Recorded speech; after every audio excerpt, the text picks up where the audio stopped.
Good morning. मैं doctor Danny Saxena. लीजिए, आज बात करते हैं शहीदी दिवस, मार्टम डे, 23 मार्च। भगत सिंह, सुखदेव, राजगुरु को याद करते हुए शहीदों की चिताओं पर लगेंगे हर बरस मेले, वतन पर मरने वालों का यही बाकी निशान होगा। जी हाँ, भगत सिंह, सुखदेव और राजगुरु को समय से पहले ही अंग्रेजों द्वारा फांसी दिए जाने के कारण आज का दिन हमें कभी नहीं भूलना चाहिए।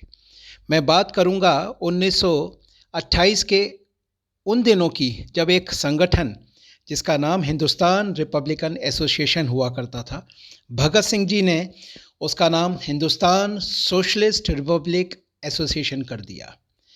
और भगत सिंह ने सुखदेव, चंद्रशेखर आज़ाद, राजगुरु के साथ मिलकर लाला लाजपत राय की मृत्यु के दोषी पुलिस अधीक्षक जेम्स ए स्कॉट को सजा देने की एक योजना बनाई।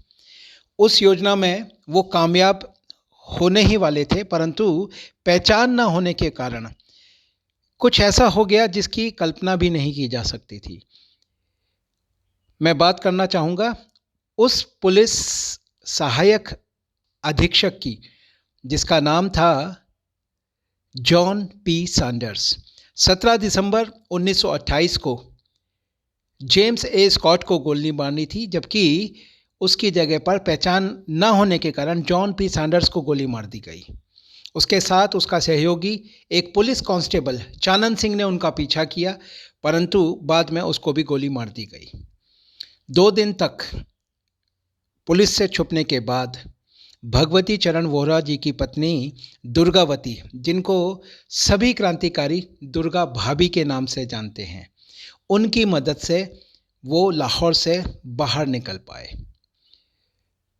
भगत सिंह और राजगुरु दोनों ने अपना वेश चेंज किया। भगत सिंह ने अपना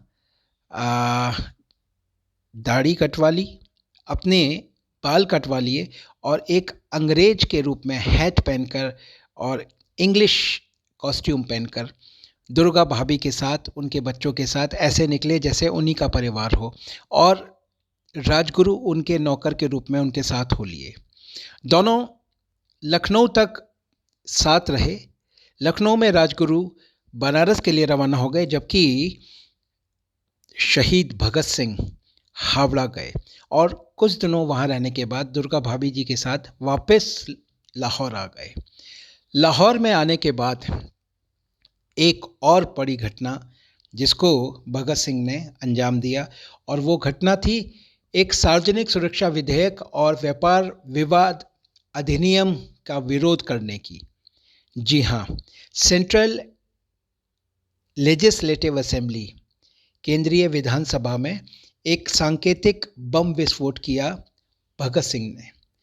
वारंट तीनों के कट चुके थे और तीनों को समय से पहले ही 23 मार्च 1931 को फांसी पर चढ़ा दिया गया। जब फांसी पर चढ़ाया गया तो उसके बाद चुपचाप उनके शवों को सतलज नदी में के किनारे एक साथ दाह संस्कार के लिए ले गए। जब दाह संस्कार हो रहा था तो कुछ गांव वालों ने देखा। उनसे बचने के लिए आनन फानन में ब्रिटिशर्स सोल्जर्स ने उनके शवों को नदी में डाला और वहाँ से भाग गए। वहाँ पर आने के बाद तीनों के शवों को अलग अलग किया गया, उनके धर्मानुसार उनका क्रेमेशन किया गया, और आज का दिवस जो कि एक शहीदी दिवस के रूप में हम मना रहे हैं, निश्चित रूप से ये वो 3 वीर शहीद आज़म, विजय, क्रांतिकारी, न जाने कितने शब्दों से हम इनको अलंकृत करें वो भी कम होगा, जिन्होंने सर्वस्व हमारे लिए लुटा दिया। आज का दिवस हमें नहीं भूलना चाहिए। 26 अगस्त 1930 को अदालत ने भगत सिंह को भारतीय दंड संहिता की धारा 129, 302 तथा विस्फोट पदार्थ अधिनियम की धारा 4 और 6F तथा आईपीसी की धारा 120 के अंतर्गत अपराधी सिद्ध किया। 7 अक्टूबर 1930 को अदालत के द्वारा 68 पेजेस का एक निर्णय दिया गया, जिसमें भगत सिंह, सुखदेव और राजगुरु को फांसी की सजा सुनाई गई। फांसी की सज़ा का ऐलान होते ही लाहौर में धारा 144 लगा दी गई। इसके बाद भगत सिंह ने फांसी की सज़ा की माफ़ी के लिए प्रीवी काउंसिल में अपील दायर की। मैं ये कहना चाहूँगा कि भगत सिंह जी ने नहीं, भगत सिंह जी के लिए प्रीवी काउंसिल में फांसी की सज़ा रोकने के लिए एक अपील दायर की गई। 10 जनवरी 1931 को यह रद्द कर दी गई। इसके बाद तत्कालीन कांग्रेस अध्यक्ष महामना पंडित मदन मोहन मालवीय जी के वॉइस रॉय के सामने सजा माफ़ी के लिए 14 फरवरी 1931 को अपील दायर की गई।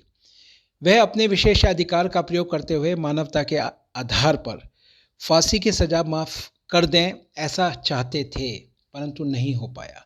17 फरवरी 1931 को वॉइस रॉय से बात की गई और 18 फरवरी 1931 को आम जनता की ओर से वॉइस रॉय के सामने विभिन्न तर्कों के साथ सजा माफ़ी के लिए अपील दायर की गई, परंतु अंग्रेजों ने उनको बिल्कुल दरकिनारे कर दिया और समय से पहले 23 मार्च 1931 को तीनों को फांसी पर लटका दिया गया। फांसी पर झूलने से पहले तीनों ने गले मिले और मेरा रंग दे बसंती चोला करते हुए हमारे लिए वो फांसी पर चढ़ गए। निश्चित रूप से 23 मार्च का दिवस हमारे लिए एक विशेष दिवस है। जय हिंद।